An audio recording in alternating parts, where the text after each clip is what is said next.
उत्तर प्रदेश के उप मुख्यमंत्री केशव प्रसाद मौर्य ने कहा, भाजपा एक अनुशासित पार्टी है, देशभक्त पार्टी है। संगठन महापर्व से पहले सदस्यता का अभियान चलाया गया और सब संगठनात्मक चुनाव के अभियान की कार्यशाला का आयोजन किया गया और मैं भी उस कार्यशाला में हिस्सा लूंगा और इसके आधार पर भाजपा का एक मजबूत संगठन खड़ा होगा। भारतीय जनता पार्टी एक अनुशासित पार्टी है, देशभक्त पार्टी है, जिसके हर कार्यकर्ता के लिए पहले देश, फिर दल, फिर व्यक्ति होता है। तो संगठन महापर्व में सदस्यता का, पहले सामान्य सदस्यता का अभियान, सक्रिय सदस्यता का अभियान, अब संगठनात्मक चुनाव के अभियान की कार्यशाला का आयोजन किया गया है। मैं भी उस कार्यशाला में हिस्सा लूंगा और इसके आधार पर भारतीय जनता पार्टी का एक मजबूत संगठन खड़ा होगा जो 2027 में 2017 दोहराएगा। राजस्थान भाजपा अध्यक्ष मदन राठौड़ ने कहा, उपचुनाव में हमने आधा मैच तो जीत लिया है। हमने जो उम्मीदवार चयन करके दिए उसका हमारा विपक्ष भी लोहा मानता है कि हमने जन अपेक्षाओं के अनुरूप उम्मीदवार दिए। कार्यकर्ता में उत्साह है, हम चुनाव जीत रहे हैं। देखिए, उपचुनाव में हमने आधा मैच तो जीत लिया।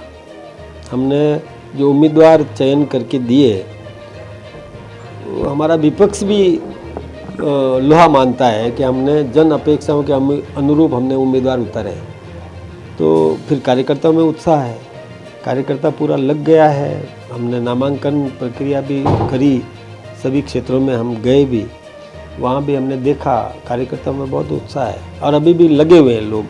हमारे देख रहे हैं आप, आपके चैनल्स के माध्यम से भी बराबर आ रही है खबरें कि हमारे कितनी भीड़, जनता उत्साह से और कार्यक्रमों में सम्मिलित हो रही है। पूरी टीम हमारी एकजुट लगी हुई है, हम चुनाव से भी जीत रहे हैं। मध्य प्रदेश के मुख्यमंत्री मोहन यादव ने कहा, दिवाली के पावन पर्व पर आनंद आता है। दिवाली पर कई प्रकार की गतिविधियां चलती रहती हैं। कितने प्रकार से लोगों को रोजगार मिलता है। हमारा प्रयास है कि इन सभी गतिविधियों में लगातार प्रोत्साहन दें। इस बार प्रदेश में गोवर्धन पूजा अलग प्रकार और बहुत आनंद के साथ की जाएगी। पावन पर्व है ही ऐसा, इतना आनंद उसमें आता है कि ऐसा लगा कि डूबे रहो। और दिवाली पे हमारे लिए केवल लक्ष्मी पूजन नहीं, उसके समानांतर कितनी प्रकार की गतिविधि चलती रहती है, कितने प्रकार से लोगों को रोजगार मिलता है, कितने प्रकार से लोगों का जीवन इस पे चलता है। हमारा प्रयास है यशस्वी प्रधानमंत्री के नेतृत्व में इन सभी गतिविधियों में लगातार प्रोत्साहन देना। और हम तो वैसे भी गोपाल हैं, तो गोपाल के लिए इस बार का गोवर्धन पूजा गोपाल भगवान कृष्ण के निमित्त बना करके गो पूजन का निमित्त भी हमारी सरकार ने किया है। इसलिए पूरे प्रदेश में इस बार गोवर्धन पूजा अलग प्रकार से की जाएगी, खूब आनंद से की जाएगी। केंद्रीय मंत्री HD कुमार स्वामी ने चन्नपटना विधानसभा उपचुनाव पर कहा, चन्नपटना NDA का मजबूत गढ़ है, यहाँ कोई समस्या नहीं है। हमारे NDA उम्मीदवार आराम से जीतेंगे। वो बुरे शब्दों का इस्तेमाल करके प्रचार कर रहे हैं। इससे चुनाव में हमारी पार्टी की जीत मजबूत होगी। Particularly Channapatna is the stronghold of NDA. Here there is no problem. Our candidate, NDA candidate, will going to win comfortably. The words they are using, that will give us our party workers challenge.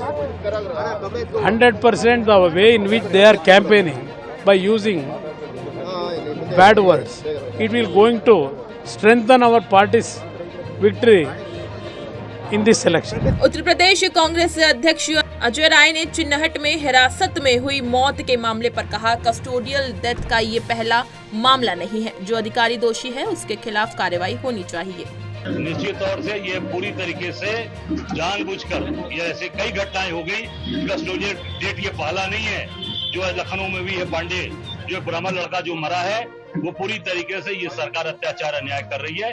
और जाने कितने custodial death हो गए, इसमें जो उसमें inspector और जो अधिकारी में उनके खिलाफ 302 का मुकदमा लिखकर उनके ऊपर कार्रवाई होनी चाहिए। देखिए, आप सीएम भी मिले हैं पीड़ित परिवार से और वहाँ पे ब्रजेश पाठक खुद बोल रहे हैं कि जो है जिससे राजनीतिकरण नहीं करना चाहिए, जो भी अन्याय हो रहा है उसके खिलाफ नहीं, मिलने से नहीं होगा। मैं समझता हूँ कि जो अधिकारी उसमें है उनके ऊपर 302 का मुकदमा, उनको जेल भेजा जाए।